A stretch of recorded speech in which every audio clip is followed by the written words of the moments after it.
After years abroad, I came home and found my mom living as a maid in the $1.5 million house I bought while my brother lived there like an owner. She didn't even know who I was. I called my lawyer that night. It's time for justice. I thought I was finally coming home to a warm embrace after 5 brutal years of backbreaking work halfway across the world. But instead, I walked straight into a nightmare of betrayal so deep, it shattered my family and almost cost my mother her life. 5 long, grueling years. That's how long I, Paul Rowe, spent in Japan, welding industrial steel on noisy, freezing construction sites. Every single day, I pushed through the smoke, the dust, the deafening roar of machines, all for one reason: my mother. My plane finally touched down at Los Angeles International, and my heart was bursting. I practically flew out of the airport, hailed a taxi, and sped towards the little house on the outskirts of the city, the one I'd bought for her before I left. I felt like a kid on Christmas Eve.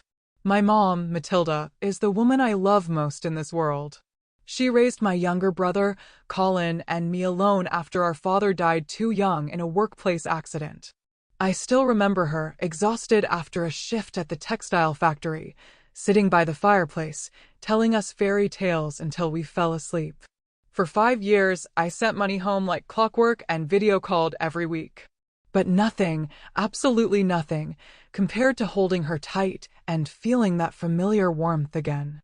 The taxi pulled up to the familiar iron gate. I paid the driver in a blur, grabbed my suitcase, and stepped out. The late afternoon sun slanted through the trees, casting the house in a golden glow, but then I froze. Every ounce of excitement drained from me. The house, it was different. The old-fashioned latch-lock Mom always used, afraid of losing keys, was gone. Replaced by some sleek electronic monstrosity with a numeric keypad and blinking LED lights. And everywhere, around the gate, along the walls, surveillance cameras, at least 4 of them, sweeping back and forth like predatory eyes.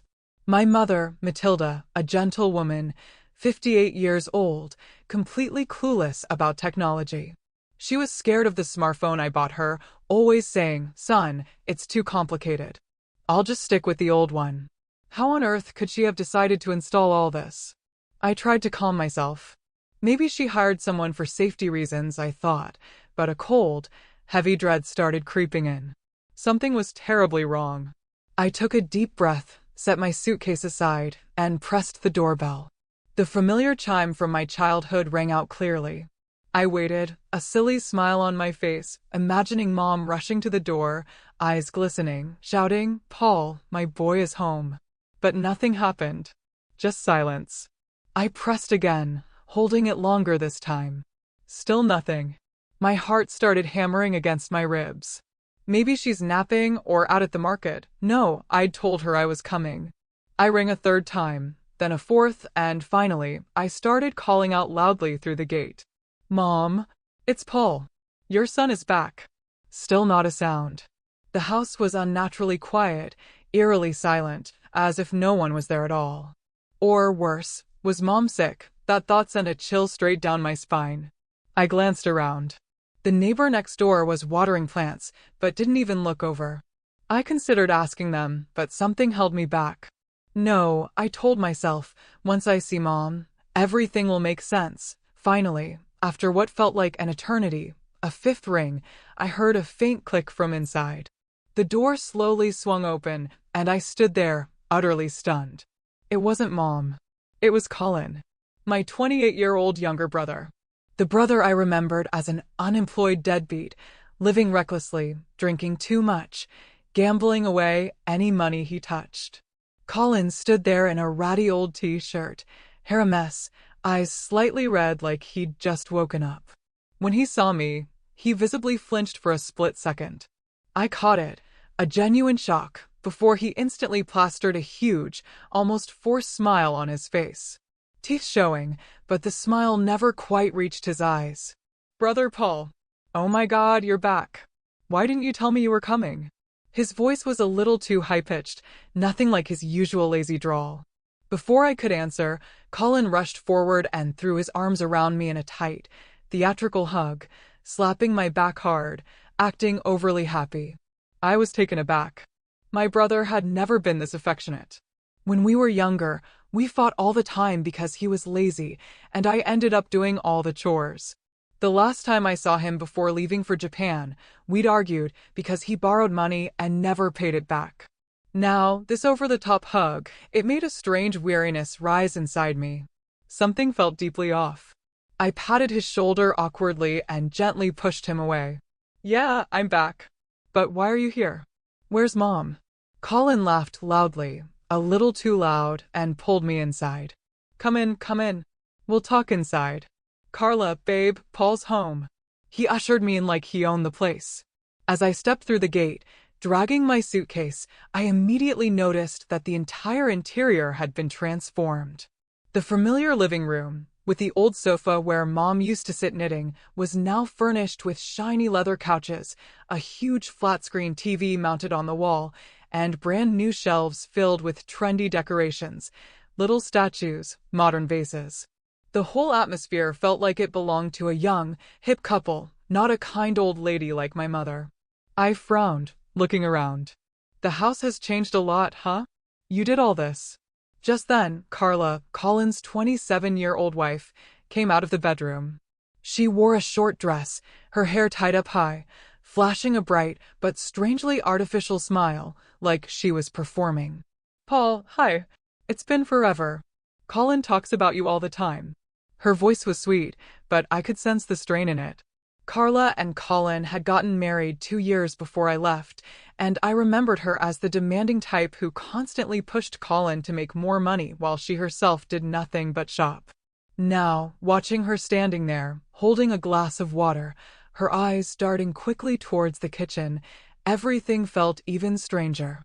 I sat down on one of the stiff, new sofas, trying to stay calm. Where's Mom? I've been calling, and she never came out. Colin sat next to me, slapping my thigh a little too hard. Oh, Mom's in the kitchen. She's doing great, don't worry. But he hesitated for a split second, and his voice dropped slightly. I raised an eyebrow. In the kitchen? We've been talking so loudly. How come she didn't hear? She always used to rush right out. Colin gave an awkward laugh. She's a bit tired. Doing something. I'll go call her. Before he could react further, I asked directly, the question I couldn't hold back. Why are you and Carla living here? This is Mom's house. The house I bought for her before I left. Don't you two have your own place? Colin answered smoothly, almost too smoothly, as if he'd rehearsed it 1,000 times. Well, about a year after you went abroad, Mom started getting weaker. She became forgetful, sometimes dizzy. I thought it was dangerous for her to live alone, so I suggested my wife and I move in to take care of her. Mom agreed right away. She said it's nicer to have family around, less lonely. I was a bit surprised. Asterisk, since when had Mom gotten weak? Why hadn't she mentioned any of this during our video calls? Asterisk, but I didn't suspect too much at first, because I knew Mom loved her children, especially Colin, even if he was a mess. She had lived alone for 5 years. It made sense that she might agree to let Colin move in, to ease the loneliness, to have someone to talk to and cook with. I nodded. Oh, I see.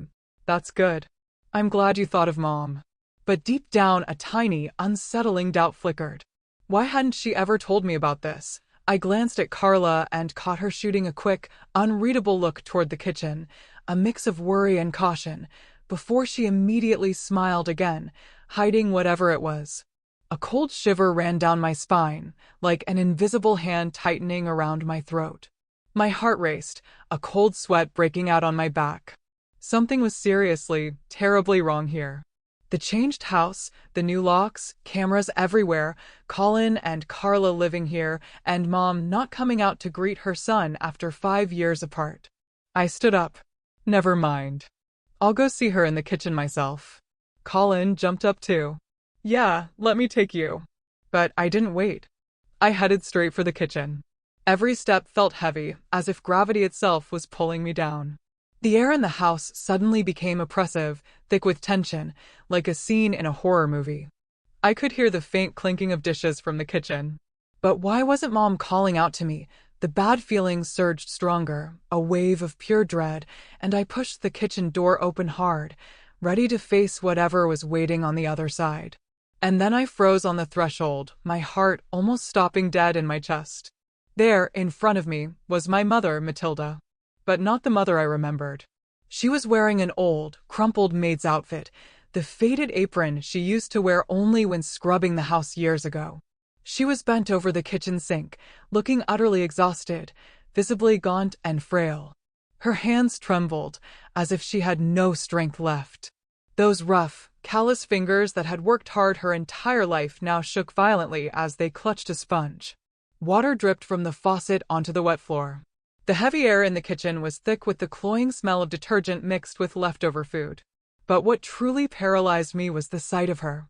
The strong woman who had single-handedly raised my brother and me, now reduced to a shadow, weak and utterly drained.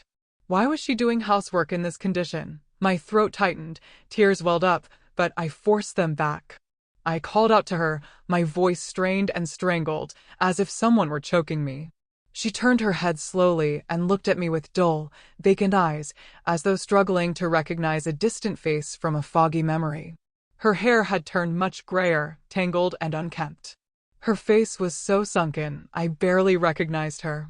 Deep wrinkles carved into her skin, cheeks hollow, eyes cloudy behind a veil of mist. She used to be radiant, always beaming when I came home.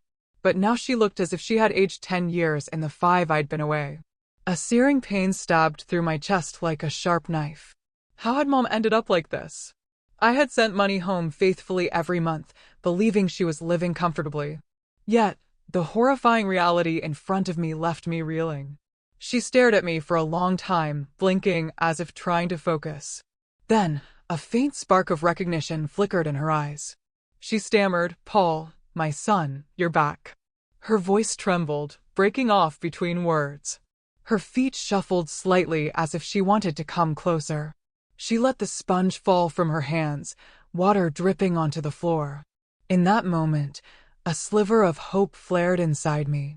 I wanted to rush forward and hug her right then.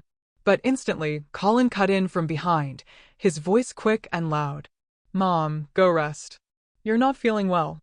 You shouldn't be working so hard, or you'll wear yourself out." He darted into the kitchen, planting himself between me and her, one hand on her shoulder as if holding her back, his face full of forced concern. Yet, I clearly saw the strain in it, a flicker of panic. I turned to Colin, waiting for an explanation about this not feeling well business. Why hadn't anyone told me? But in that split second, I saw him flinch, his shoulders tensing before he forced himself to relax and flash that awkward, almost desperate smile again. "Paul, Mom gets tired really easily. Let me help her." I frowned.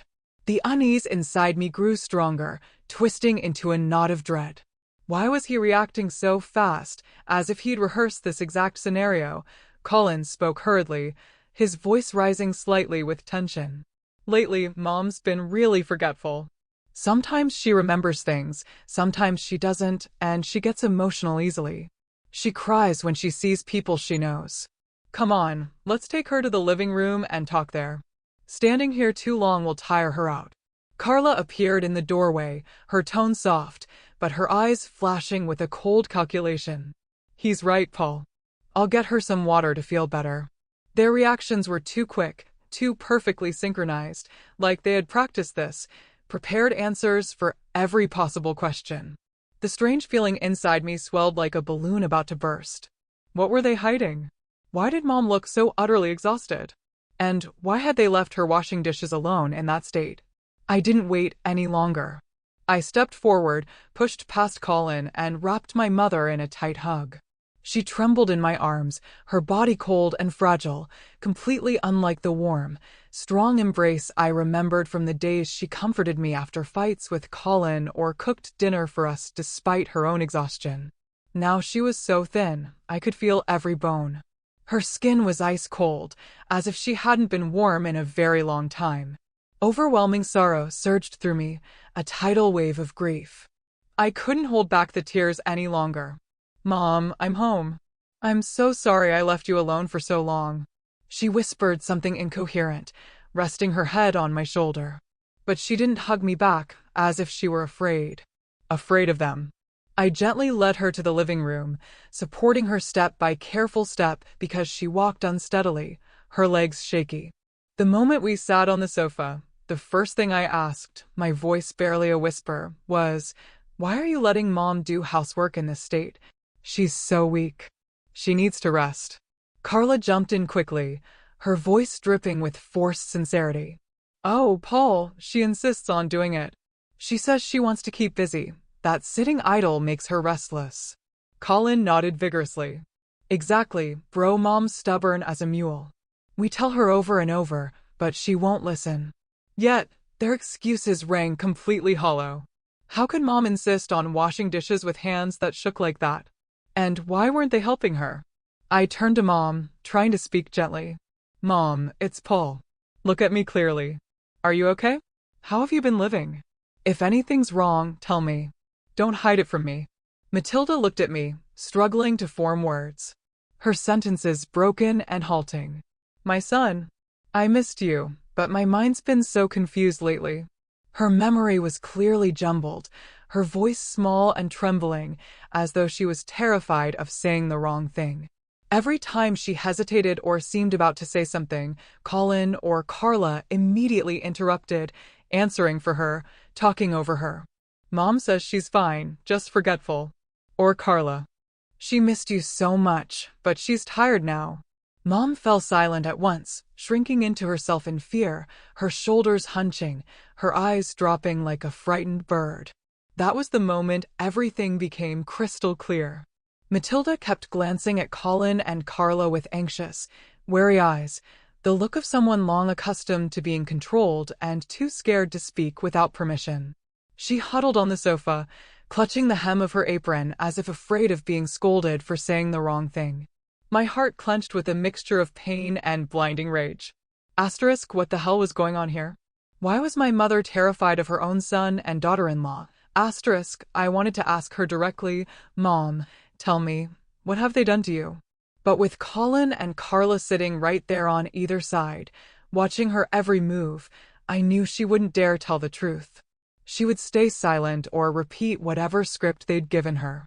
I swallowed my words, choking on them, while my mind spun with 1,000 terrifying questions.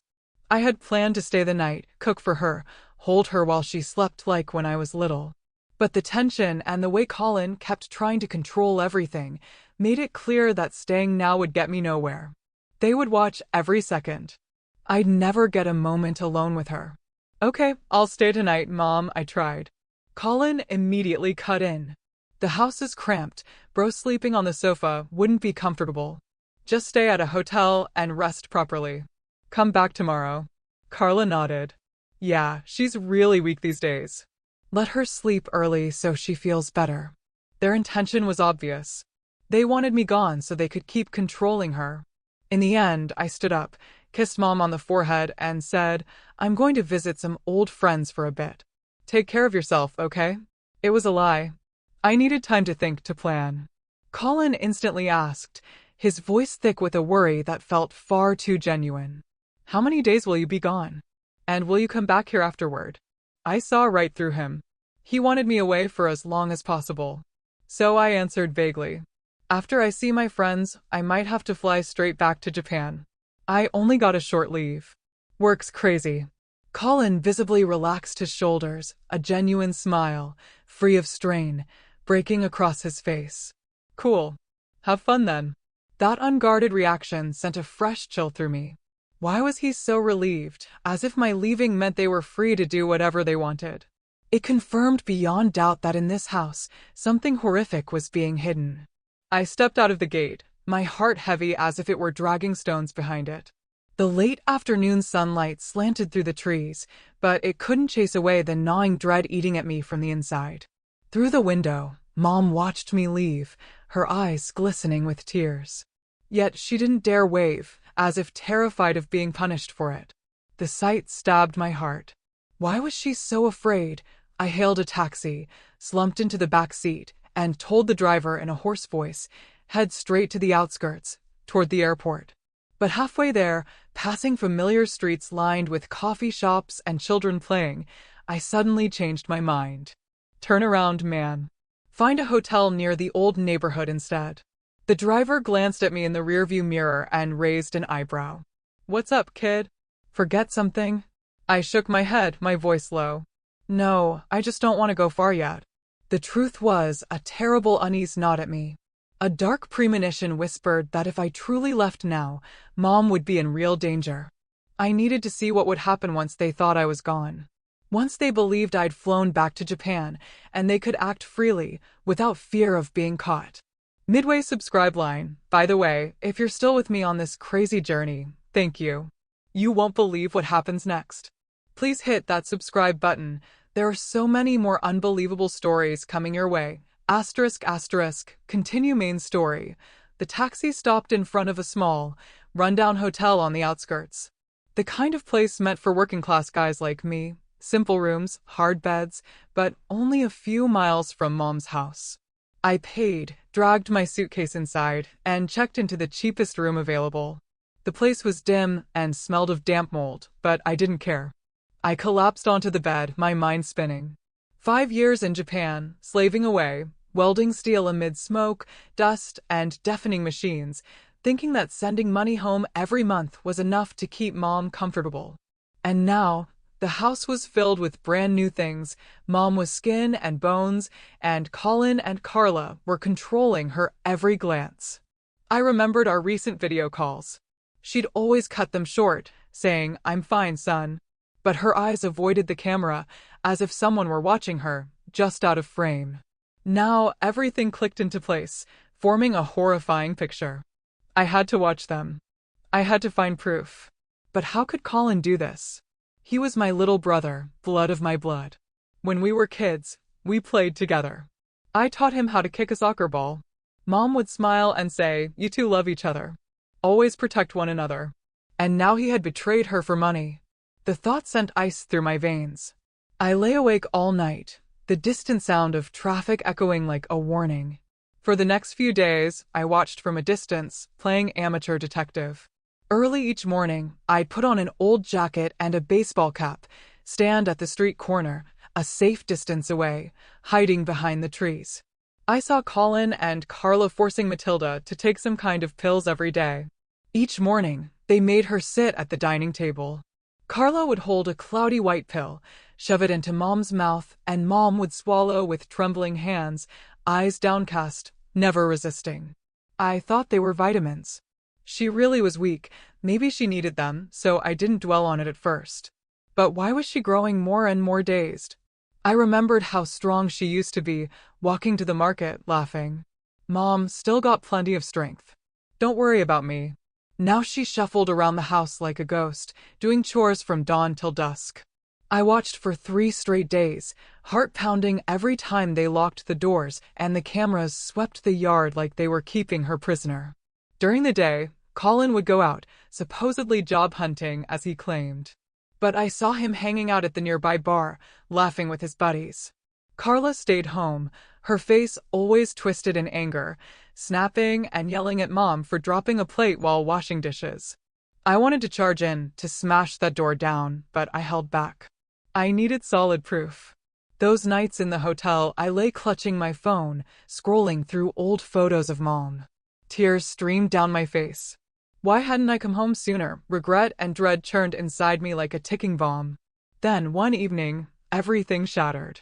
It was pitch black outside, a cold drizzle falling. I stood in the shadows across the street, rain soaking my coat, but I didn't care. Through the lit kitchen window, I watched Mom frantically preparing dinner, her hands shaking as she carried a tray of food, looking on the verge of collapse. She staggered, tried to steady herself, then suddenly, horrifyingly, she fainted. The tray crashed to the floor with a deafening clatter that echoed through the quiet night. My heart seized as if someone were crushing it. I almost ran forward right then, instinct screaming. But in that instant, Carla burst in like a wild animal, her face crimson with rage. She screamed, "You useless old hag! You ruin everything! Look at this mess! Good for nothing!" She started kicking Mom. Hard, merciless kicks, trying to rouse her. "Get up! Stop faking it! You think passing out will make me go easy on you?"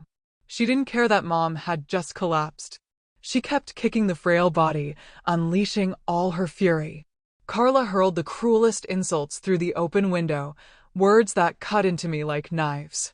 Keeping you around is nothing but a waste. You can't do anything right. Why are you still alive, just leeching off us forever? I stood frozen, blood rushing to my head. All I could see was my mother, crumpled on the floor.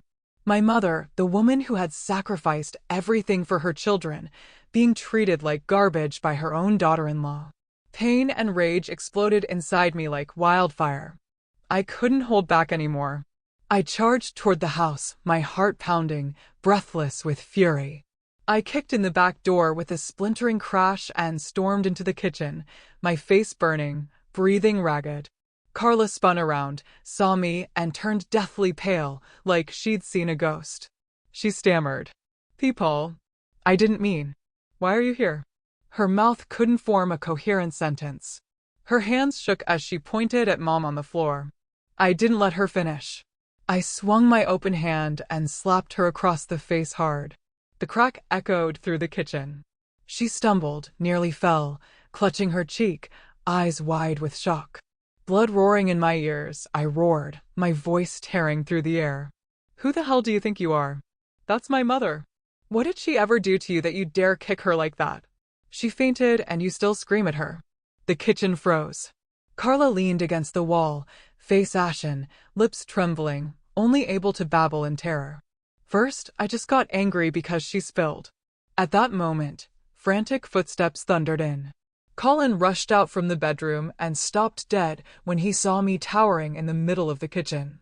"Bro, Paul, why are you still here?" His voice cracked with panic. Instinctively, he jumped in front of his wife, trying to sound tough. "Calm down. Don't make a scene.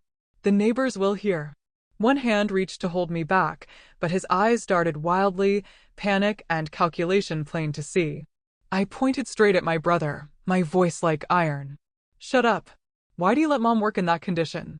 She's weak. Why don't you help her? Why do you let your wife scream at her, even knock her down? She's your mother, too." Colin desperately defended himself, his voice shrill. "You've got it all wrong. Carla's been stressed from work lately." She just snapped. "What just happened was an accident. Mom fell. Nobody pushed her. It's not a big deal." He forced an awkward smile and tried to put an arm around me, but I shoved him off and stared into the eyes of the little brother I once loved. My voice was still, chillingly calm.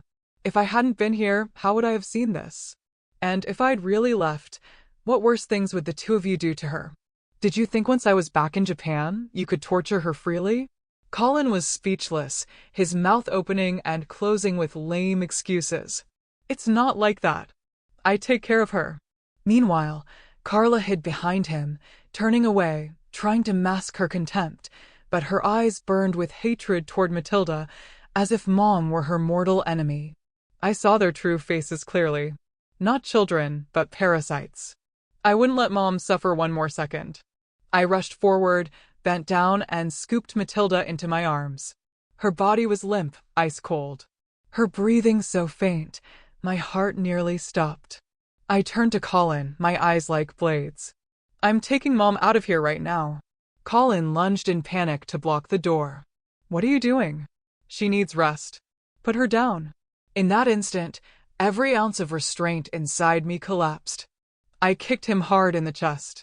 He flew backward, slammed into the cabinets, doubled over in pain. I clutched Mom tightly to my chest and strode out, ignoring Colin's groans of agony and Carla's look of pure terror behind me. In that moment, I understood perfectly. This was no longer just a family argument. This was a declaration of war, the beginning of the price they would pay. Carla stood there, eyes blazing with hatred, but not daring to lunge at me, only muttering under her breath. You'll regret this." I didn't look back. I stepped out into the pitch-black street, rain still falling, hailed a taxi, my heart pounding like a war drum. Mom stirred in my arms, her eyes half opening, breathing shallow, but I felt her fingers weakly clutch mine, clinging to a fragile thread of hope. The taxi sped through the rainy night, streetlights flickering through the windows, casting sharp shadows over Mom's gaunt, hollow-cheeked face, her eyes still clouded with lingering fear. I held her tighter and whispered, "It's okay, Mom. I'm taking you to the hospital right now. Everything's going to be all right." She didn't answer, just gave a faint nod and rested her head on my shoulder. My heart hung suspended between terror and guilt. Terror that I might already be too late. Guilt that I had left her in that house for 5 long years. In Japan, I'd worked myself to the bone, welding steel amid smoke, dust, and deafening noise, thinking that sending money home was enough to keep her comfortable, enough to make up for my absence. And now she had been abused, poisoned, and I, her eldest son, had known nothing. Every time the image of Carla kicking her or Colin making excuses flashed through my mind, my blood boiled. I would never forgive them. But first, I had to save Mom. The taxi screeched to a halt outside the emergency entrance. Neon lights glared white against the rain. I carried her inside and shouted, "Doctor, please help my mother. She just collapsed." Nurses rushed over with a wheelchair and whisked her into the ER. One of them stopped me at the door. That night, the hospital buzzed with machines and the sharp smell of disinfectant, but I barely noticed. Doctors ran full exams, drew blood, took x-rays. I sat outside the room, burning with anxiety. Every minute felt like a century. I kept thinking of the old days. Matilda, the strong woman who had raised my brother and me alone after Dad died in a factory accident. She worked at the textile mill, came home exhausted, yet still cooked with a smile, and told us fairy tales. "My boys are going to make something of themselves," she used to say. Now she lay there, frail as a withered leaf, because of her youngest son and his wife. I clenched my fists, tears slipping silently down my cheeks. Why was life so cruel? Finally, the doctor emerged, face grave, holding the test results. "You're Matilda's son, correct?" I stood up, my voice shaking. "Doctor, how is she? Is it serious?" He sighed heavily. "She's severely exhausted and malnourished. Her body has been pushed far beyond its limits for a long time. Weak heart, critical nutrient deficiencies, completely drained. But that's not the worst of it." My chest tightened as I waited for the rest. More alarmingly, her blood shows high residual levels of sedatives, administered continuously over an extended period. Drugs that are not appropriate for routine elderly care. They suppress the nervous system, cause memory loss, and prolonged fatigue.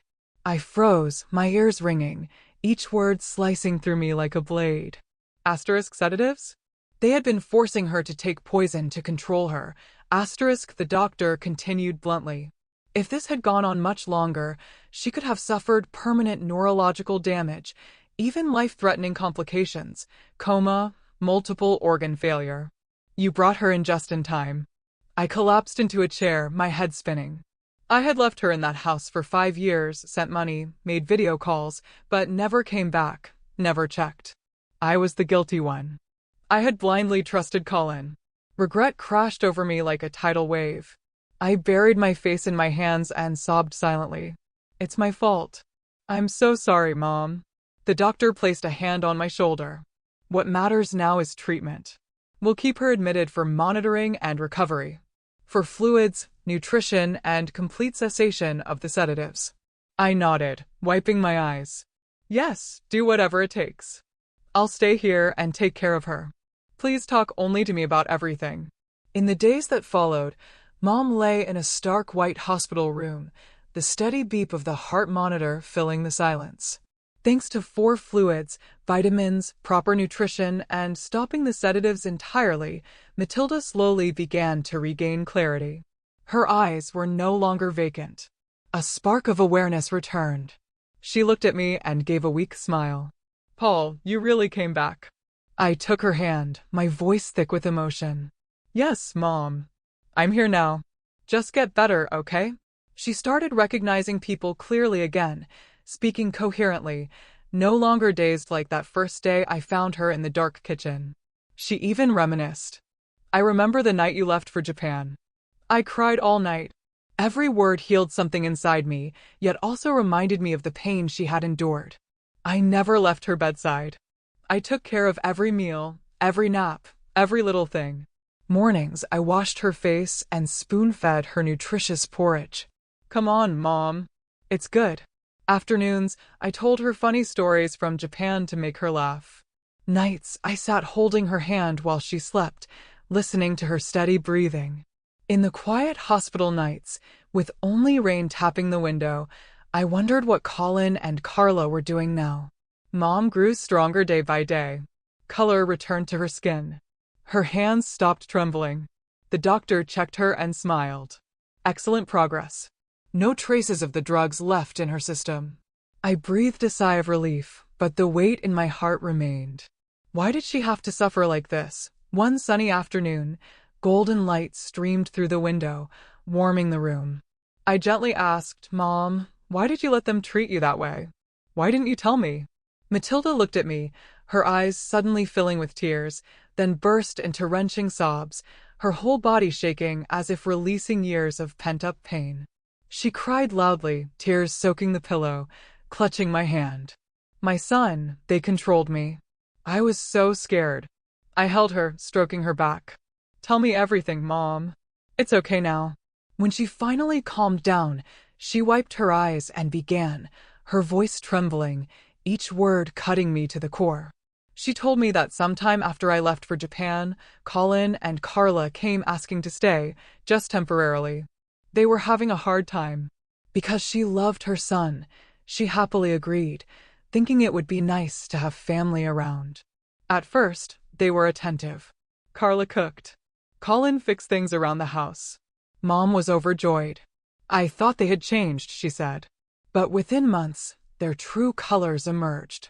They took over the house as if it were theirs, forced her to do all the chores, and monitored her every hour.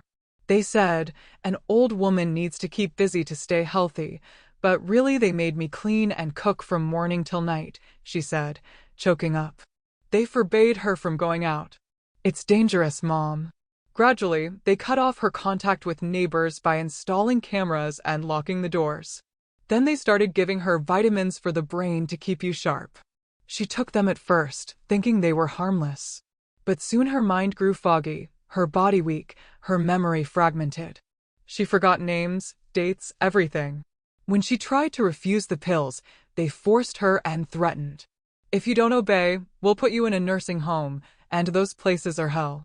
Terrified and cornered, she obeyed, right up until the day I returned. It hurt so much, son. But I endured it so you could work in peace. I asked why she never called me. She shook her head. I don't know how to use the phone properly, and Colin controlled it, took it away. If I tried to call you on my own, they'd starve me for days. Just water, no food. She recounted one time she secretly tried to call me. Carla caught her, snatched the phone, and screamed, "Do you want to starve?" They locked her in her room for 2 days until she nearly passed out from hunger.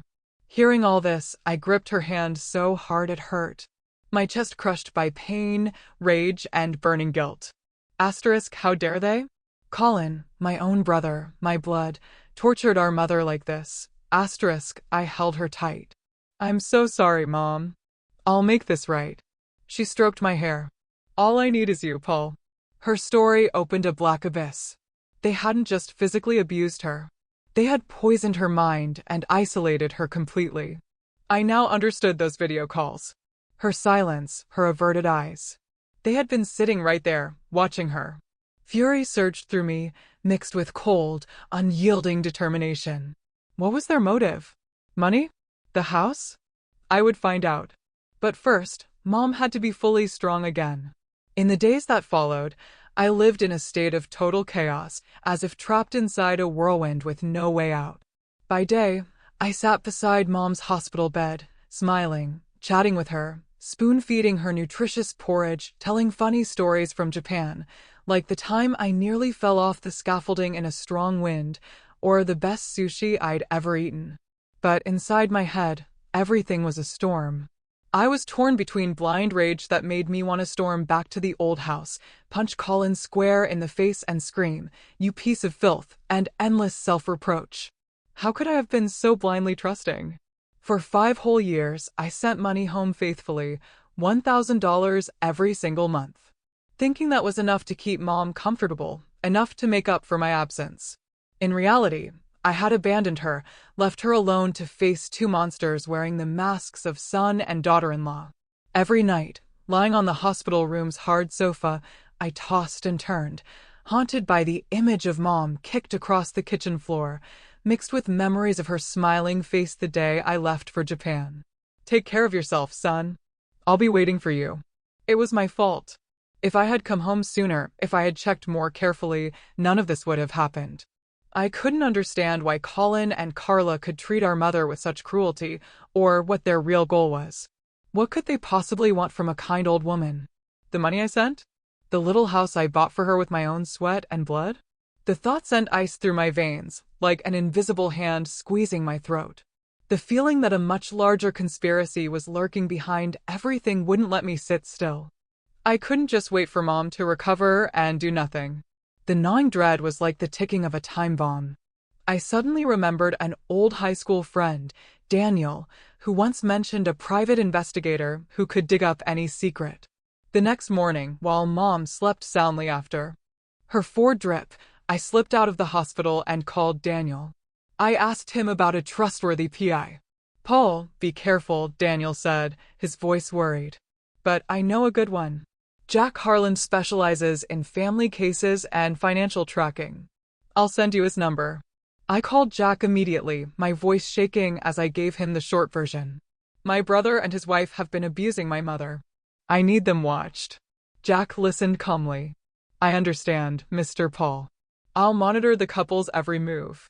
Homework, finances. $500 a day, but I guarantee results. I agreed on the spot and wired the advance, my heart pounding like I was awaiting a verdict. This was the first step. I would no longer let them walk free. Just a few days later, Jack contacted me through an encrypted call, his voice low. Paul, I have extremely serious information, enough to prove their real motive. Meet me at the coffee shop near the hospital. My heart hammered in my chest. I told Mom, I'm just going to grab some food, then rushed out into the light drizzle that made the air feel even heavier. In the small cafe, Jack sat in a dark corner with a thick folder. He slid it across the table. I got an audio recording from their living room while Colin and Carla were talking. I placed a legal listening device through the window. You authorized it. I put on the earphones, pressed play, and my world collapsed. Carla's shrill voice, asterisk, we have to hurry and finish transferring the house title to us. Colin, Paul is back. Things could fall apart if he stays too long. Asterisk Colin, anxious. Asterisk, I know. Tomorrow I'll contact our usual notary. That guy will rubber stamp everything.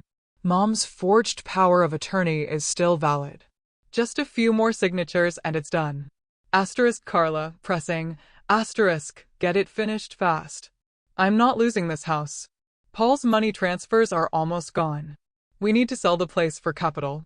Asterisk, the recording ended with their laughter, as if they were discussing a business deal instead of stealing their own mother's home. I sat frozen, my ears ringing, my hands trembling around the earphones. Asterisk, transfer the house title. Forged power of attorney.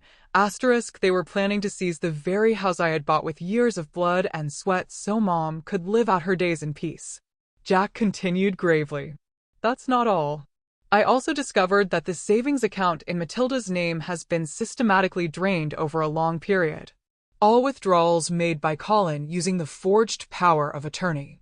I accessed the bank system. Here are the statements.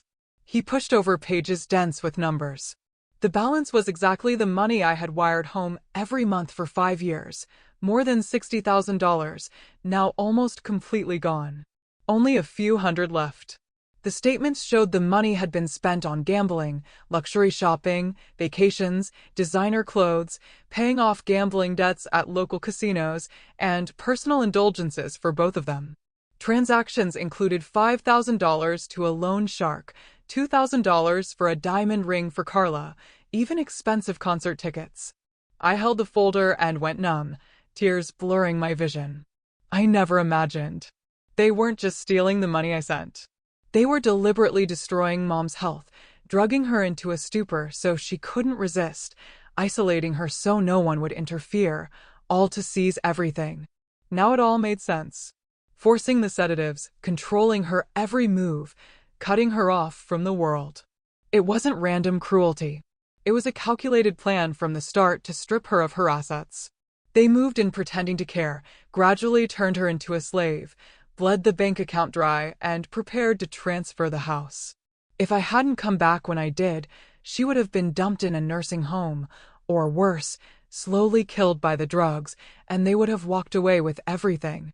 Pain, rage, and guilt crashed over me like a tidal wave. I sat in that cafe, gripping the folder until my knuckles went white, tears streaming down my face.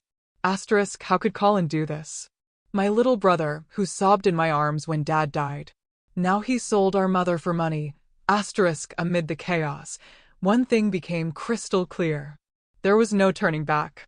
If I stopped now, Mom would remain a victim forever, and people like them would keep doing it, destroying others. I wiped my tears and said firmly, "Thank you, Jack. I'm hiring you to expand the investigation. Dig deeper into the bank transactions, trace the forged documents and all their contacts with the notary's office." Jack nodded. "Done, but be extremely careful. Cornered animals panic and lash out." I nodded in return. After that, I quietly prepared the rest myself. Called the bank to verify statements, backed up every record, photographed every piece of evidence I had, every tiny fragment saved for the coming confrontation. For the first time since returning, the pain and fury inside me were joined by something colder and unbreakable. Resolve. I would not let them get away with this. They would pay, with prison, with losing everything they stole from my mother. I walked back to the hospital. Mom was sleeping peacefully under the pale yellow light. I sat beside her bed, took her thin hand in mine, and whispered, "I'll protect you. This time, no one will ever hurt you again." Outside, the night was deep and still. Inside my head, every link of a plan was quietly locking into place, silent, tense, like a massive storm, gathering strength before it breaks. After gathering all the documents from the detective, I took the entire dossier to Daniel Harper, a close friend from college who is now a criminal and civil attorney. Daniel is tall, wears thick glasses, and is always as calm as a rock. But when I gave him a quick summary over the phone, his voice turned dead serious. "Paul, get to my office right now. This is no joke." His office sat in the city center, a small but tidy room lined with law books and thick with the smell of strong black coffee. I walked in clutching the heavy folder, sweat beading on my forehead despite the cool weather. "Daniel, look at this. My own brother. They tortured my mother for money." He sat down and started flipping through page after page, recordings, bank statements, photos of Colin meeting the notary. His face gradually paled, his brows knitting tighter and tighter. I sat across from him, heart pounding, my hands clasped so hard my knuckles went white. The heavy silence stretched for nearly half an hour. Finally, he spoke, his voice low. "Paul, the initial evidence you have is pretty strong. The recording clearly shows intent to seize the house. The bank statements prove illegal withdrawals, but let's be straight. It's still not enough for me to feel confident filing charges or guaranteed to win in court." He looked me dead in the eye and continued without sugarcoating. "The recording can be attacked as invasion of privacy. The bank statements need official certification from the bank to be admissible. As for the abuse and forced medication, just your mother's testimony alone isn't enough. We need independent witnesses, neighbors, doctors, or third parties who directly saw what happened." I froze, but then nodded. Daniel was right. I couldn't rush this. I had to make it airtight so they couldn't slip away. He clapped a hand on my shoulder. "You start gathering statements from the neighbors. I'll tell you exactly how to record them legally. At the same time, keep the PI digging into the sedatives. We have to connect all the dots to prove intent." I left his office heavy-hearted, but more determined than ever. Back at the hospital, Mom asked, "Where did you go, son?" I smiled. "Just meeting an old friend, Mom." That same day, I began collecting more evidence myself, starting with the neighbors around the house I had bought for Mom. It's a quiet suburban street of similar bungalows. Most residents are elderly and had known Mom for years. I remembered how she used to bring cookies to Mrs. Smith next door, how Mr. Johnson mowed her lawn for her. Now I needed them to testify. It wasn't easy at first. I drove to the neighborhood and parked a safe distance away, so Colin and Carla, who were still living there, probably panicking because Mom had disappeared, wouldn't spot me. First, I knocked on Mrs. Smith's door. She's a 70-year-old widow who often sits on her porch knitting. "Hello, ma'am. I'm Paul, Matilda's son." She peered at me through her thick glasses, eyes wary. "Yes, I remember you. What do you need, young man?" I took a deep breath and explained briefly. Mom is in the hospital, exhausted and injured because Colin and Carla abused her. I need you to tell me what you've seen so we can get justice. She was silent for a moment, staring at the street, then sighed. "Come in. I feel so sorry for Matilda." Her voice shook as she spoke. "I heard shouting from your house all the time. Carla screaming at Matilda, calling her useless. Several times I saw your mother pushed to the ground right in the front yard, crying but too scared to call for help." I wrote everything down, my heart breaking. My strong mother shoved to the ground like that. Mrs. Smith signed the statement. My eyes burned with unshed tears. Next was Mr. Johnson, a burly retired carpenter. At first, he was reluctant. "I don't want to get involved in family business." But when I showed him a photo of Mom lying in the hospital bed, skin and bones, for lines in her arms, his expression changed. He let out a heavy sigh. "Lord, Matilda is the kindest woman." Then he told me slowly. "Many nights I heard shouting. Colin yelling, 'Clean the floor. Don't be lazy.' Another time I personally saw Carla shove her so hard she fell when Matilda spilled some water. She just lay there crying, afraid to get up." He gave detailed accounts, signed the statement, and even offered his phone number for verification. I thanked him, my pulse racing. These were independent witnesses. Then Mr. Ramirez, who has security cameras covering the whole block, provided footage showing Carla locking Mom outside on the porch one rainy night for 2 hours as punishment for not mopping properly. Mom sat shivering in a thin shirt while Carla smirked from inside. That video chilled me to the bone. "Take it," Ramirez said. I hate elder abuse. Each testimony was another piece of the puzzle, making the picture clearer and more painful. Why had no one helped her sooner? I blamed myself, but kept going, walking a tightrope of nerves. At the same time, Jack the PI kept tracing the sedatives Mom had been forced to take. I called him. "Jack, focus on the drugs. I need the source and who bought them." A few days later, he called back, excited. "Got it, Paul. Carla repeatedly bought the drugs from an unlicensed back alley clinic. The doctor there has no proper license. All transactions cash, no receipts, completely off the books." He sent photos and covert video. Carla entering the clinic, leaving with bags of pills, hundreds of high-dose benzodiazepines over many months. Highly addictive and known to cause cognitive decline. Combined with Mom's own testimony, this proved the drugs were administered deliberately and systematically, not for treatment, but to keep her docile and unable to resist signing papers. Jack said, "This is solid independent evidence. You can charge them with illegal drug administration." When I finally had everything, neighbor statements, security footage, drug evidence, the original recording, and bank records, I brought the complete file back to Daniel for final legal review. His office looked like a war room. Papers everywhere.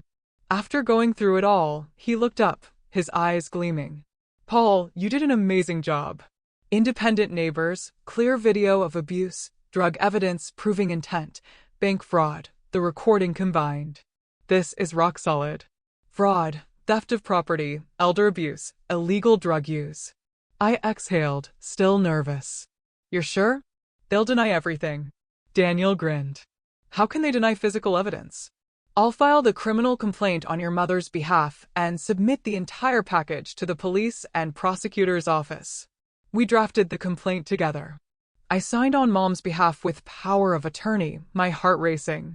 The day we filed it, it poured rain as if the sky itself were washing away the darkness. Daniel drove me to police headquarters, the waterproof briefcase on my lap. The receiving officer reviewed the file, his face turning grave. "This is very serious." We're opening an investigation immediately." From that moment, it was no longer just a family tragedy. It had officially become a criminal case. I walked out into the rain, water lashing my face, but for the first time, I felt a mix of relief and electric anticipation. Colin and Carla would be summoned. They would panic. Back at the hospital, Mom looked at me and asked, "Are you happy, son?" I hugged her tight. "Yes, Mom. Everything is going to be all right." But inside, the storm was rising. Justice was coming, and I would watch them fall. Then the day finally came. The authorities officially summoned Colin and Carla to the police station for questioning regarding the abuse of Matilda, illegal appropriation of property, and the unlawful administration of sedatives. Daniel called me. "They've received the summons. First session is tomorrow morning. You don't have to be there. Let the police handle it." But I couldn't just sit and wait. I quietly went to the station, stood under a dripping tree in the light rain, and watched from a distance. Colin and Carla arrived in that beat-up old car, the one we had once pooled money to buy together years ago. When they stepped out, both were ashen. Carla clutched her handbag so tightly her knuckles went white. Colin kept his head down like a convicted man. They disappeared into the gray building, and I imagined the scene inside. A cold interrogation room, harsh fluorescent lights, detectives sitting across from them with a thick stack of evidence. Right from the first session, they panicked, twisting, denying, lying. Daniel later told me from his sources. Colin claimed, "I only took care of Mom, never abused her."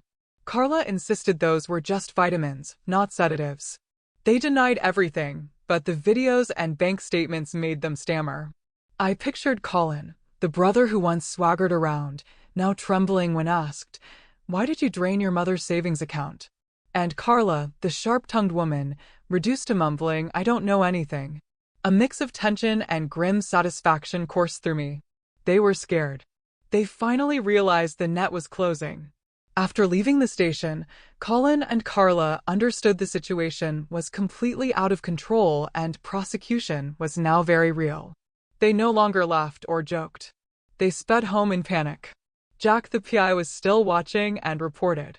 "They're screaming at each other." Carla yelled, "You've dragged me into this." Colin was smashing things. They tried to hire lawyers, but the evidence was so overwhelming that no one wanted the case. Raw terror swallowed them whole. They knew there was no escape.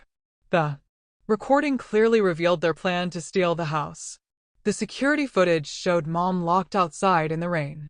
The bank statements proved the theft. The neighbors' testimonies were airtight. I stayed at the hospital, caring for Mom, but my blood was racing. Justice was closing in. Mom sensed it and asked, "What's worrying you, Paul?" I shook my head. "Nothing, Mom. Just work." Then, in the grip of absolute fear, the two of them showed up at the hospital for the first time in ages. They appeared before Matilda, looking broken, haggard, and desperate. It was a late afternoon. The rain had stopped, weak sunlight filtering through the window. I was feeding Mom porridge when the door opened. They stepped in. Colin gaunt, dark circles under his eyes. Carla's makeup smudged, clothes wrinkled. They stood frozen near the door, afraid to come closer. Colin mumbled, "Mom, Paul, we came to visit." Mom froze. The spoon in her hand trembled. That familiar look of fear returned to her eyes, memories of the abuse flooding back. I stood up and planted myself in front of the bed, my voice ice cold. "What are you two doing here? Haven't you hurt her enough?" They exchanged glances. Then Colin dropped to his knees, tears streaming. "Mom, I'm sorry. It's all my fault." He sobbed, begging Mom to forgive him, blaming debts, desperation, Carla's influence, pleading with her to withdraw the complaint. "Mom, I was drowning in gambling debts." I panicked. Carla pushed me, said we had to take your money to pay them off. I was wrong. "Please forgive me. Withdraw the complaint. I don't want to go to prison." He wailed, clutching the bed frame, looking utterly pathetic. Carla knelt beside him, her voice shaking. "Mom, I was wrong. I was greedy. But I regret it now. Give us a way out, please. We swear we'll pay back every cent. Leave the house. Disappear from your life forever." Don't send us to jail, she cried, tears rolling down her cheeks. But I could see the falseness, her eyes darting, still acting. I stood over them and saw them clearly for what they were. No longer arrogant, just naked fear. Colin, who once hugged me so smugly at the front door, now groveled like a wet dog. Carla, who had kicked my mother on the kitchen floor, now begged on her knees. My heart ached. This was my own flesh and blood, yet also my enemy. I couldn't hold back. My voice was still as I listed every crime. You think I don't know everything? I have proof of it all. Video of you locking Mom outside in the rain, Carla. You kicking her when she fainted. Every dollar I sent home, you drained it for gambling and shopping. Every sedative pill you forced down her throat, Colin, to make her sign fake documents and steal her house. You were going to sell her home to pay your debts. They hung their heads, unable to meet my eyes. Colin could barely speak. I shouted, admit it. Admit what you did to her. For the first time, with no way left to lie, Colin confessed everything. Greed, crushing gambling debts, Carla's urging, forcing the drugs so Mom would sign the forged power of attorney, planning to sell the house. Fine, I admit it. I stole the money you sent. I was drowning in debt. Carla convinced me to drug Mom so she'd sign papers. We were going to transfer the house and sell it. I was wrong. Carla nodded, sobbing. I was greedy too. I spent it on clothes, trips. They bowed their heads in shame, all arrogance gone. I looked at them, rage boiling, yet pain twisting inside me. This was my little brother, now a stranger. Hearing their full confession, Mom understood everything. She trembled, tears falling endlessly. The pain of what they'd done was still raw, but a mother's love made her unable to bear seeing her son in prison. She sobbed, stroking Colin's hair. My child, why did you hurt me like this? It hurts so much. Then she looked at me, her voice frail. Paul, I can't bear it. Give them one chance, son. I fiercely objected. No, Mom. They nearly killed you. Stole everything. Tried to take your house. They have to face the law. But she shook her head, tears streaming. I know, but Colin is still my son. I can't watch him go to prison. Give them a chance to start over on the condition they leave the house immediately. Repay every dollar they took and disappear from my life forever. She turned to them, her voice weak but firm. Promise me. Pay back the money and leave. Never come back. After a long internal struggle, out of respect for my mother's wishes, I agreed to withdraw the criminal complaint. While the case was still in the preliminary verification stage, Daniel warned, Are you sure? Withdrawing now stops the case. But if they break the agreement, you can refile. I nodded heavily. I'm honoring Mom's decision. We contacted the police, withdrew the complaint, and Colin and Carla signed a legally binding commitment to repay the full $60,000 in installments and vacate the house within a week. For now, they escaped criminal prosecution. They left the hospital with fake gratitude. Colin hugging Mom one last time. Carla forcing a smile. Thank you, Mom. Paul. But I saw the truth in their eyes. No real remorse, only temporary relief. I walked them to the door. An uneasy premonition gnawing at me. Would they keep their word, or would they betray us again? The rain began to fall once more, as if warning that the storm was far from over. A few days later, once Mom had fully recovered and the doctors confirmed she was ready to be discharged, I drove her back to the old house so she could rest and regain her strength. It was a beautiful morning. Gold sunlight filtered through the trees. A gentle breeze carried the scent of damp earth after the rain. I drove slowly. Mom sat beside me, gazing out the window, her hand tightly holding mine. Paul, I've missed the garden so much. I'm going to plant flowers again. I smiled. Of course, Mom. I'll help you. From now on, I'm staying here with you. No more Japan. She stroked my hair, her voice warm. My boy is all grown up, but you're still the same little child to me. My heart felt warm, yet a faint shadow of unease lingered. Why had Colin been completely silent? No calls, no messages. They had promised to repay the money in installments, but so far only the first $10,000 had arrived. I told myself, Asterisk, they're terrified of prison. They'll keep their word. Asterisk, the car turned onto the familiar street. Trees rustled on both sides, and the house appeared at the end of the road. Then I froze. My heart slammed against my ribs. I had been certain Colin and Carla had already moved out. But the moment the car turned the corner, a bright red "For Sale" sign hanging on the iron gate stopped me cold for several seconds. The glaring red board with bold white letters swung gently in the breeze. For sale. Contact this number. My heart pounded so hard it felt like someone was squeezing it. What the hell? They're selling the house, I whispered, easing off the gas, my eyes locked on the sign. Mom noticed too. Her voice trembled. Paul, why is there a "For Sale" sign? I pulled over a short distance away, trying to stay calm, though my hands shook slightly on the wheel. Strangers were coming in and out of the yard, measuring, taking photos, chatting loudly as if this were no longer Mom's home. A man in a suit held a clipboard and pointed at the porch. Renovate this part. At the garage, two others photographed the backyard, laughing. Great location, perfect for flowers. My heart stopped. This was Mom's house. The place where she planted flowers, cooked meals. Where I grew up. How dare they? I stepped out of the car in a daze and walked over. When I asked what was going on, the man in the suit looked at me casually. This house title was transferred a while ago. We're a real estate company. Bought it from a young couple, Colin and Carla. I think they sold it fast. Good price. The new owner is measuring for renovations, turning it into a small office. The words "title was transferred" hit me like a thunderbolt. My ears rang. My mind went blank. My legs nearly gave out. Transferred. They had promised to leave the house and repay the money, but they sold it. This was betrayal on a whole new, sickening level. I leaned against the gate, gasping for air. The image of them kneeling in the hospital, begging for mercy, flashed before me. Fake smiles, crocodile tears. They had exploited Mom's kindness to get the final signatures. Mom got out of the car behind me. Her face was deathly pale, eyes wide with horror. Paul, they sold our house, she whispered, clutching my arm. I immediately tried calling Colin. Number disconnected. Carla, no answer. All contacts blocked. Facebook, email, everything. Dread flooded me like a tidal wave. I called Daniel, almost shouting, my voice breaking. Daniel, they sold the house. The title's been transferred. What do we do? Mom is collapsing. Daniel stayed calm.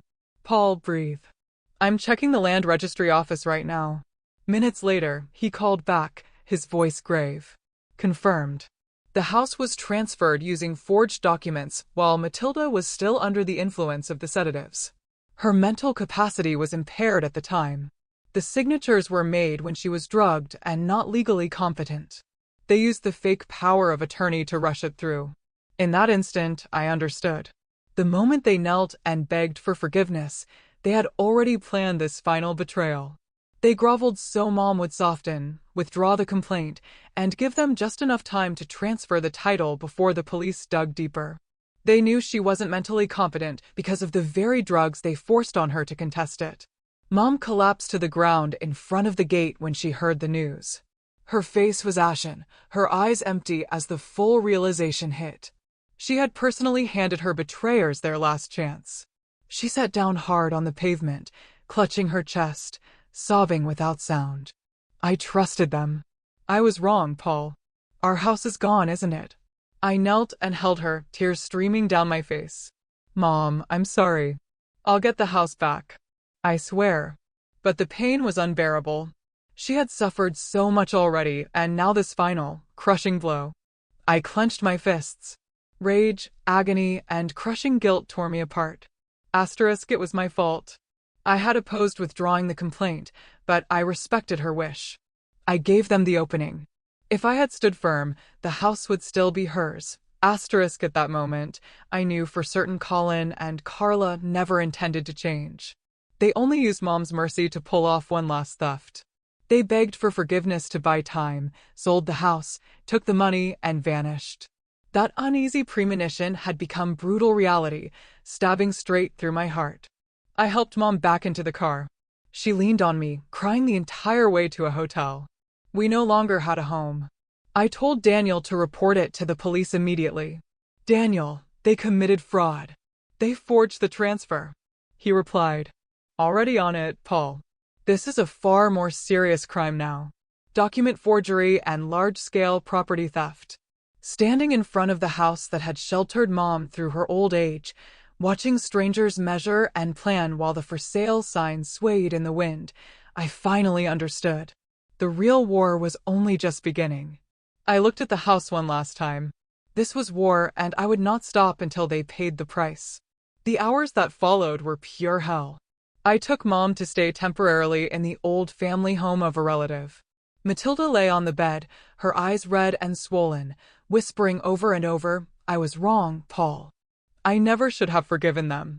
I held her tightly and tried to comfort her. It's not your fault, Mom. It's mine. I'll get everything back. I promise. But inside, I was burning. Rage and guilt tore at me. Asterisk, why had I let her talk me into withdrawing the complaint? Why hadn't I stood firm from the start? Asterisk, Daniel worked fast. He prepared a new criminal complaint with the additional evidence, forged title transfer documents, the fraudulent sale of the house, and filed it with the police. The officer who received it looked grave. This is a big case, Mr. Paul. The stolen savings plus the value of the house amount to hundreds of thousands of dollars. Clear signs of organized crime, forgery, asset flight. Within days, federal arrest warrants were issued. Photos of Colin and Carla went up everywhere. Airports, bus stations, even local TV news.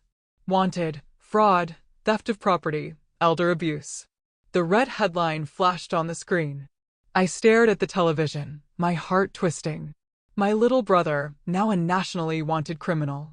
That uneasy feeling I'd had in the hospital had come true. But I felt no relief. Only pain. Pain that the family was shattered. Pain that Mom had to endure yet another blow. The days of waiting for news were torture. Constant tension and self-reproach. I cared for Mom by day, trying to make her smile, cooking nutritious porridge, taking her for slow walks in the nearby park, telling her stories about the old afternoons when she taught me to cook in our kitchen. The deepest torment was about Colin, my own flesh and blood. When we were kids, we shared a room. I told him ghost stories, and he'd curl up against me in fear. The first time he was bullied at school, I fought the other boys. I came home bruised. Mom scolded me, but he hugged me and whispered, "Thank you." Now he had betrayed everything. Sold Mom's house and fled with the money. Asterisk, how had he changed so much? Gambling debts. Greed. Asterisk, every night I lay awake, memories swirling. Colin, grinning when I sent money home, never knowing he was using it to pay loan sharks. I called Daniel every day. Any news? He always answered, they're tracking them, Paul. Stay calm. But how could I stay calm? The suspense was unbearable. Like waiting for a bomb to explode. Asterisk, where were they hiding? What were they doing with the money from Mom's house? Asterisk, after weeks of tracing financial transactions, traffic cameras, and witness statements, the police finally narrowed down their location. Daniel kept me updated. They followed the house sale money to a new account opened under fake names in a neighboring state. Highway cameras caught their car at toll booths. A motel worker reported, young couple, always arguing, said they were on the run. I pictured the police war room, maps, photos, teams coordinating. It felt like a crime movie, but this was real life. And the victim was my mother. Finally, after 3 agonizing weeks, Daniel called at midnight. Paul, they've been caught. The arrest happened at dawn. They were in a rundown motel, already packing to flee to another state. Police reports later revealed the details. Sweat burst in at 4 a.m. while they were still asleep, suitcases ready by the door. Carla screamed. Colin tried to run but was tackled and cuffed. You're under arrest for fraud and theft of property, the officer shouted. Mugshots spread across the news, Colin unshaven and wild-eyed. Carla, disheveled, no longer glamorous. The day I learned of their arrest, I felt no relief, only a cold, hollow emptiness. I sat beside Mom. Daniel called to confirm. They're in custody, Paul. The case is fully reopened. Mom wept. My son, why did it come to this? I held her, but my heart was numb. No joy, no triumph, just emptiness. Colin was my brother. Now he was a prisoner. The betrayal hurt too much, like a wound that would never heal. I remembered the day Dad died. We clung to each other, crying while Mom whispered, "Take care of each other." That was gone forever. Justice had come, but the family was broken beyond repair. The investigation reopened in full. Every crime, abusing Matilda, forcing sedatives on her, forging documents, draining the savings account, selling the house, and fleeing, was added to the charges. Police searched the motel and found forged papers and over $200,000 in cash from the house sale hidden in their luggage. Interrogations combined with old evidence, security footage of Mom locked outside, the recorded conversation about stealing the house, bank statements, neighbor testimonies, drug records from the shady clinic left no room for denial. Daniel helped. Your mom gave a detailed statement, Paul. They can't talk their way out. The investigation lasted 2 months. The file was massive. The indictment was clear: organized fraud, elder abuse, illegal drug administration, asset flight. I followed every step, nerves on edge, waiting for the trial. The moment the truth would finally be laid bare. The trial came a few months later. Mom and I attended as victims, facing Colin and Carla for the first time since their arrest. The courtroom was packed, reporters, spectators, the air thick with the smell of old wood and paper. I helped Mom to the victim's bench. She sat trembling, eyes fixed on the floor. Colin and Carla were led in wearing prison uniforms and shackles. Colin was bowed, gaunt, unshaven. Carla's hair was in a messy ponytail, her face sunken, no makeup. I looked straight at them. My heart ached. My brother now looked like a stranger, an enemy. The trial began. The prosecutor read the charges. Defendants Colin Rowe and Carla Rowe are charged with organized fraud, theft of property, forgery of documents, elder abuse, illegal administration of sedatives, and flight with stolen assets following the unlawful sale of the victim's home.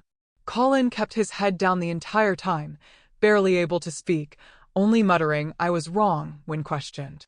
Carla tried to shift blame. I wasn't the mastermind. I just followed my husband. Those pills were supplements. But every piece of evidence crushed her lies. The bank records showing $60,000 drained. The recorded conversation about transferring the house. Neighbor testimonies of abuse. Video of Mom locked outside in the rain. Forged drug prescriptions. Their lawyer pleaded, "My clients are remorseful and request leniency." The prosecutor shot back, "Remorseful?" After selling the house and fleeing the state, witnesses took the stand. Mrs. Smith recounted the shouting. Mr. Ramirez showed the video. Mom wept as she described being forced to take the drugs. The evidence piled up like a mountain. The judge delivered the sentence. Colin Rowe, 18 years imprisonment for organized fraud, forgery, elder abuse, and asset flight. Carla Rowe, 22 years imprisonment for masterminding the abuse, illegal forced administration of sedatives, forging notary documents, and complicity in theft. The gavel fell. The judge's voice echoed. The defendants exploited family trust and systematically tormented the victim for financial gain. Sentences as stated. The court voided the house sale due to forgery, ordered full restitution of the stolen savings and the proceeds from the illegal sale to be returned to Matilda, and seized all related assets, cash from the motel, bank accounts, even their car, to enforce repayment. As the trial ended, I quietly helped Mom out of the courtroom. For the first time in years, she walked slowly, but with a lightness, as if an enormous burden had finally been lifted from her life. She leaned on me and whispered, "It's over, son. I'm so tired." I held her close, tears falling. "Yes, Mom. Let's go home and rest." A few months after the trial, I visited the prison at Colin's request. A letter had arrived in shaky handwriting. "Paul, I want to see you one last time." I hesitated, but Mom said, "Go, son. Hear what he has to say." The prison was far away, high walls, razor wire, cold air. I sat in the visiting room, my heart in turmoil. Asterisk why meet? What was left to say? Asterisk behind the glass partition sat the man who used to be my little brother, thin, worn in a gray uniform, his hair cropped short, eyes ringed with exhaustion. He picked up the phone, head bowed, and admitted every mistake. He begged me to take care of Mom for the rest of her life. Paul, I was wrong. Greed and debt swallowed me. Carla pushed me, but it was my fault. Please forgive me, even though I don't deserve it. Take care of Mom for me. I regret everything. He cried, wiping tears on the glass that separated us. I looked at him for a long time. The hatred was gone. Hatred only exhausts you, but forgiveness was impossible. The wounds ran too deep. I spoke slowly, each word heavy. Colin, do you have any idea how much Mom suffered because of you? I'll be there for her until her last day, but not for you. You lost that right the moment you betrayed her. I stood, turned, and walked out of the prison. Inside me, there was no rage, no loud sorrow, only a deep, quiet pain. I understood one thing clearly. Some cracks in a family, no matter how the law closes the case, can never be mended. They stay broken forever. 2 weeks after the trial, I took Mom away from the old city, a place now filled with too many painful memories, to begin a completely new life. That city, with its familiar streets and the old house now seized and awaiting execution of the judgment, felt like a ghost that wouldn't stop haunting us. Every corner held a reminder: the iron gate with its surveillance cameras, the kitchen where Mom had been kicked to the floor, the living room where they had controlled her every glance. Mom, it's time to go, I said firmly, helping her pack the few personal belongings we still had from the temporary hotel. She nodded, her eyes red. I don't want to stay here anymore. There's been too much suffering. We got in the car and drove south, far from the noisy industrial city, toward a quiet coastal town. I had sold a few things I still owned in Japan, and combined that with the money recovered through the court judgment, more than $60,000 from the savings account, plus the full value of the illegally sold house, to secure our future. Mom sat beside me, gazing out the window, holding my hand tightly. Paul, I'm scared to start over from nothing. I stroked her hand. It's okay, Mom. I'm here now. We'll have a new home, a new life. Inside, I was nervous, too. Would she ever forget? Would I? I bought a small, peaceful house near the ocean. Nothing luxurious, but filled with the sunlight and calm that Mom had been denied for so many years. I found it online, a white wooden bungalow with a wide front yard of soft white sand, just a few hundred meters from the beach. Only 2 bedrooms, a tiny kitchen, but big windows that welcomed the morning light and the constant, soothing sound of waves day and night. In the beginning, Matilda still startled awake at night, still flinched at the sound of strangers. But with each passing day, the panic in her eyes slowly faded. At night, she would sometimes wake and call out, Paul, where are you? I'd rush in and hold her. I'm right here, Mom. Go back to sleep. She'd cry. I dreamed Colin was hitting me. I'd rub her back, my heart aching. It's over, Mom. Now it's just you and me. Gradually, the sound of the ocean became nature's own sedative. She slept more deeply, woke less often. I took her for regular therapy sessions and physical rehabilitation, little by little, helping her reclaim a normal rhythm of life. The psychologist in the nearby town, a kind middle-aged woman, listened as Mom poured out the years of control, forced medication, and betrayal. You're very strong, Mrs. Matilda, the doctor said. After the first session, Mom cried, but slowly opened up. I'm afraid of my own son. Yet, I still love him. I waited outside, anxious. Would she ever heal? At the same time, I got her moving again. Early morning walks on the beach, breathing the salt air, eating fresh seafood. Her frail body began to fill out. Color returned to her skin. Her hand stopped shaking when she held a glass. One afternoon, she said, smiling a real smile. Paul, I feel stronger now. I hugged her tight.